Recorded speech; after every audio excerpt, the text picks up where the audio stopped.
Hi, I am Kanaraj. Kerala Alappuzha police ஸ்டேஷனுக்கு March 24ஆம் தேதி ஒரு ஃபோன் கால் வருது.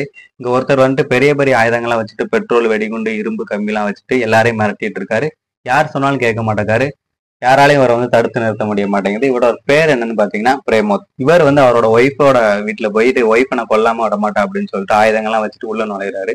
அப்போ இவரோட மாமா வந்து தடுத்து நிறுத்தப்படுத்தாரு. உள்ள நுழைய விடாம இந்த பொண்ணோட அப்பா வந்து தடுத்து நிறுத்தி வச்சிருக்கிறாங்க. அந்த டைம்ல பிரேமத்தோட ஷோல்டர்ல ஒரு கை வைக்கிறாங்க. யாருன்னு பார்த்தா போலீஸ். போலீஸ் கூட பார்க்காம போலீஸே அடிக்கிறது கை வாங்குறான். போலீஸே அடிக்கிற அளவுக்கு இவன் யாரு? உடனே அவனை அரெஸ்ட் பண்ணி போலீஸ் ஸ்டேஷன்ல உட்கார வச்சிருக்காங்க. அந்த டைம்ல போலீஸ் ஸ்டேஷனுக்கு ஒரு லெட்டர் வருது. அந்த லெட்டரை பார்த்தோன்னா ஒட்டுமொத்த ஸ்டேஷனுமே அதிர்ச்சி ஆகுறாங்க. எதுக்காக பார்த்தீங்கன்னா அந்த லெட்டர்ல எழுது இந்த பிரேமத்தோட பேர். இந்த பிரேமத்தோட பேர் எப்படி அந்த லெட்டர்ல வந்துச்சு?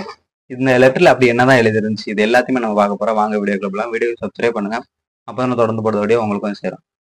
ஒரு 15 வருஷத்துக்கு முன்னாடி கலா அப்படிங்கிற ஒரு 27 வயசு பொண்ணு ஆலப்புழா பகுதியை விட்டு காணாம பார்த்தாங்க. இவங்களுக்கு மேரேஜ் ஆகி ஒரு ஆண் குழந்தை இருக்குது.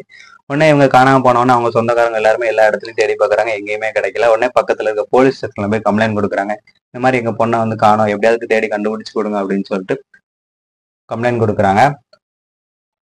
உடனே அந்த பொண்ணோட ஹஸ்பண்ட் வந்துட்டு இல்ல என்னோட ஒய்ஃப் வந்து காணாம போல, அவங்க வந்து வேற ஒருத்தவங்க கூட போய் ரிலேஷன்ஷிப் வச்சு போயிட்டாங்க அப்படின்னு சொன்ன உடனே அந்த பொண்ணோட ஹஸ்பண்டை வந்து நேரடியா சொல்றானே அப்படின்னு சொல்லிட்டு போலீஸ்காரங்களும் இதை நம்ப ஆரம்பிக்கிறாங்க. அவங்க சொந்தக்காரங்க எல்லாருமே இதை நம்ப ஆரம்பிக்கிறாங்க. இந்த கேஸ் வந்து பெரிய லெவல் அப்படியே எடுத்துட்டு போகல. இந்த கேஸ் வந்து அப்படியே மூடப்படுது. இப்போ அந்த அணில் அப்படிங்கிறவனுக்கு வேற ஒருத்தவங்களை மேரேஜ் பண்ணி இப்போ அந்த அணில் வந்து இஸ்ரேல் நாட்டுல இருக்காங்க. இப்போ அந்த போலீஸ் ஸ்டேஷனுக்கு ஒரு கடிதம் வந்துச்சு. அதுல பிரேமத்தோட பேர் இருந்துச்சுன்னு சொன்னால. இப்போ அந்த கடிதத்துல என்னது எழுதுச்சு பாத்தீங்கன்னா, கலா அப்படிங்கிற ஒரு பொண்ணு வந்து காணாம போல. அவங்க வந்து படுகொலை செய்யப்பட்டு அணிலோட வீட்டுல வந்து செப்டிக் டேங்க்ல அவங்க வந்து போட்டு வச்சிருக்கிறாங்க அப்படின்னு சொல்லிட்டு அந்த ஒரு நியூஸ் வந்து வருது. இந்த லெட்டர் மூலமா அந்த ஒரு நியூஸ் வந்து வருது. ஒட்டுமொத்த கேரளாவுமே பயங்கரமா இந்த நியூஸ் வந்து ஸ்ப்ரெட் ஆகிட்டு இருக்குது. இந்த கொலை வந்து யார் யாரெல்லாம் பண்ணா அப்படின்னு சொல்லிட்டு அந்த 4 பேர் இருந்துச்சு. அதுல இருந்த பேர் தான் பிரேமத்தோட பேரு. இதனாலதான் ஒட்டுமொத்த போலீஸ் ஸ்டேஷன் 15 வருஷத்துக்கு முன்னாடி காணாம போன பொண்ணு காணாம போல, அவங்க வந்து படுகொலை செய்யப்பட்டாங்களா அப்படின்னு கேரளா முழுக்க ஒரு மிகப்பெரிய அதிர்ச்சி நியூஸா இருந்துச்சு. யார் யாரெல்லாம் கொலை பண்ணா அப்படின்னு சொல்லிட்டு கூட அந்த லெட்டர்ல வந்து எழுதி வச்சிருக்காங்க. போலீஸ் உடனே சுரேஷ் அப்படிங்கிற ஒருத்தன் வந்து வாக்குமூலம் வாங்கியிருந்தாங்க. ஆமா நாங்க தான் கொண்டோம் அப்படின்னு சொல்லிட்டு. எப்படி கொலை பண்ணீங்க அப்படின்னு சொல்லிட்டு கேட்கும்போதுதான் இந்த பொண்ணு வந்து குட்டநாடு அப்படிங்கிற ஒரு பாலத்துல வச்சு கழுத்து நெரிக்கப்பட்ட நிலையில அவங்க வந்து நாங்க 4 பேர் தான் சேர்ந்து கொலை பண்ணோம். அதுல அனில், பிரேமோத், ஜீனு, சோமராஜன் இவங்கெல்லாம் உண்டு அப்படின்னு சொல்றாங்க.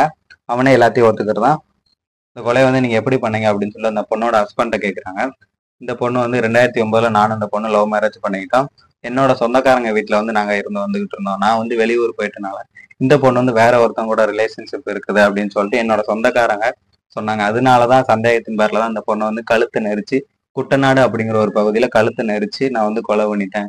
என்ன பண்ணணும்னு தெரியாம என்னோட வீட்டு செப்டி டேங்க்ல நான் வந்து போட்டு வச்சு சொந்தக்காரங்க எல்லாருமே நம்பணும் அப்படின்ட்டு வேற ஒருத்தவங்க கூட ரிலேஷன்ஷிப் வச்சு போயிட்டாங்க அப்படின்னு தான் நான் சொன்னேன் அப்படின்னு சொல்லிட்டு ஒரு மிகப்பெரிய ஒரு வாக்குமூலத்தை கொடுத்துருக்கான். 15 வருஷத்துக்கு முன்னாடி நடந்த ஒரு பொண்ணோட கொலை இப்போ வெளிச்சத்துக்கு வந்திருக்குது. இதுதான் கேரளா முழுக்க பயங்கரமா ஸ்பிரிட் ஆகிட்டு இருக்குது. இந்த ஒரு நியூஸை வந்து நீங்க சப்ஸ்கிரைப் பண்ணுங்க. அப்பதான் நான் திறந்து போடுற வீடியோ உங்களுக்கு வந்து சேரும்.